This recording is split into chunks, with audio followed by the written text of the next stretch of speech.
بسم الله الرحمن الرحيم إن الله وملائكته يصلون على النبي يا أيها الذين آمنوا صلوا عليه وسلموا تسليما اللهم صل على سيدنا ومولانا محمد وبارك وسلم صلاة وسلاما عليك يا رسول الله صلى الله تعالى عليه وسلم أعوذ بالله من الشيطان الرجيم بسم الله الرحمن الرحيم وإما نرينك بعض الذين نعدهم أو نتوفينك فإنما عليك البلاغ وعلينا الحساب أولم يروا أنا نأتي الأرض ننقصها من أطرافها والله يحكم لا معقب لحكمه وهو سريع الحساب۔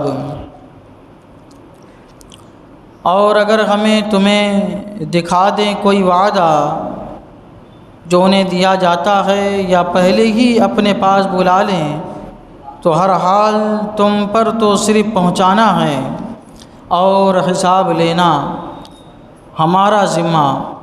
کیا انہیں نہیں سوچتا کہ ہم ہر طرف سے ان کی آبادی گھٹاتے آ رہے ہیں اور اللہ حکم فرماتا ہے، اس کا حکم پیچھے ڈالنے والا کوئی نہیں اور اسے حساب لیتے دیر نہیں لگتی۔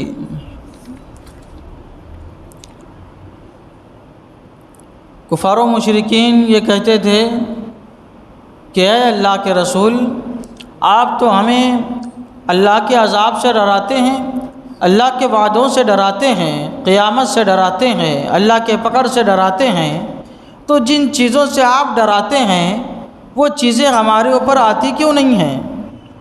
اگر ایسا ہے تو ہمارے اوپر وہ چیزیں آ جانی چاہیے، ہم عذاب میں گرفتار ہو جانا چاہیے، ہماری پکڑ ہونی چاہیے، ہم تہو بالا ہو جانے چاہیے، ہم تباہ و برباد ہو جانے چاہیے، لیکن آپ صرف کہتے ہیں اور ہوتا کچھ نہیں ہے۔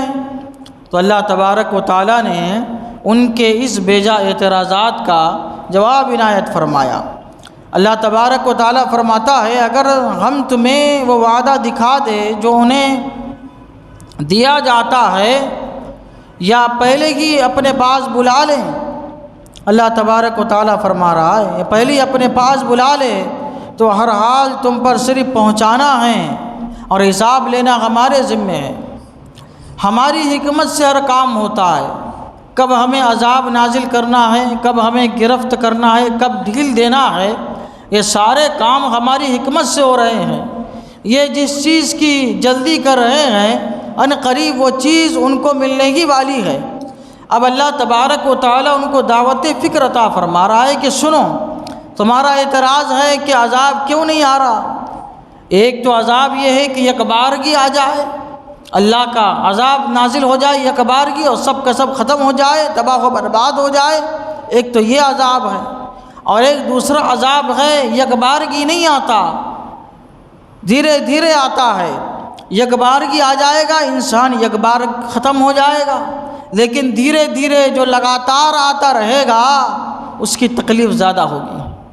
اللہ تبارک و تعالیٰ فرما رہا ہے، کیا انہیں نہیں سوچتا ہے کہ ہم ہر طرف سے ان کی آبادی گھٹاتے آ رہے ہیں؟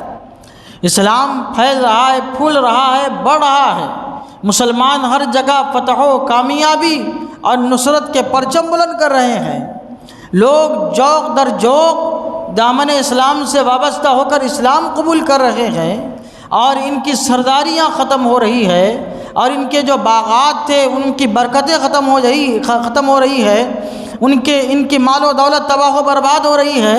کیا ان کو نہیں دکھ رہا ہے؟ یہ بھی اللہ تبارک و تعالیٰ کے عذاب میں سے ایک عذاب ہے، ایک گرفت میں سے ایک گرفت ہے، اور ان قریب ایسا ہونے والا ہے کہ اللہ تعالیٰ اپنے اسلام کو اتنا پھیلانے والا ہے کہ صرف اور صرف اسلام ہی رہنے والا ہے، اسلام کی طاقت رہنے والی ہے۔ اللہ تعالیٰ فرما رہا ہے، کیا انہیں نہیں سوچتا کہ ہم ہر طرف سے ان کی آبادی گھٹاتے آ رہے ہیں؟ واللہ یحکم لا معقب لحکمہ، یہ اللہ تعالیٰ کے حکم کے درپے ہیں کہ اللہ کا حکم کیوں نہیں آ رہا، عذاب کیوں نہیں آ رہا؟ اللہ حکم فرماتا ہے، اس کا حکم پیچھے ڈالنے والا کوئی نہیں، کوئی روک نہیں رہا ہے اللہ کے حکم کو، اللہ کے عذاب کو کوئی روک نہیں سکتا ہے۔ بس یہ ہے کہ اللہ تبارک و تعالیٰ کا ہر کام حکمت سے ہوتا ہے۔ اور سنو، وہو سریع الحساب، اور اسے حساب لیتے دیر نہیں لگتی ہے۔ جب وقت آ جائے گا جب گرفت کرنی ہوگی، جب اللہ تعالیٰ گرفت فرمائے گا تو پھر ساری دنیا والے مل کر بھی یہ چاہیں کہ اللہ کے عذاب کو دور کر دے تو اللہ کے عذاب کو دور نہیں کر سکیں گے۔ گرفت سے بچ جائے، کوئی بچا بھی نہیں سکتا، اللہ کے حکم کے بغیر اللہ کی گرفت سے کوئی بچا بھی نہیں سکتا۔ تم کہہ رہے ہو کہ دیر ہو رہی ہے، اللہ تعالیٰ فرما ہوا سریع الحساب، جب وقت آئے گا، جب اللہ کا ارادہ ہوگا، مشیت ہوگی، تو پھر اللہ کو حساب لینے میں دیر نہیں لگتی ہے۔ اللہ تعالیٰ کی بارگاہ میں دعا ہے قرآن شریف سیکھنے سمجھنے اور اس کے مطابق ہم سب کو اپنی زندگی گزارنے کی توفیق عطا فرمائیں، ہمیشہ ایمان پر قائم و دائم رکھے، ایمان پر ہم سب کا خاتمہ فرمائے۔ اشہدو ان لا الہ الا اللہ و اشہدو ان محمدا عبدہ ورسولہ وصلی اللہ تعالی علی سیدنا محمد وعلی آلہ وصحبہ اجمعین برحمتک یا ارحم الراحمین۔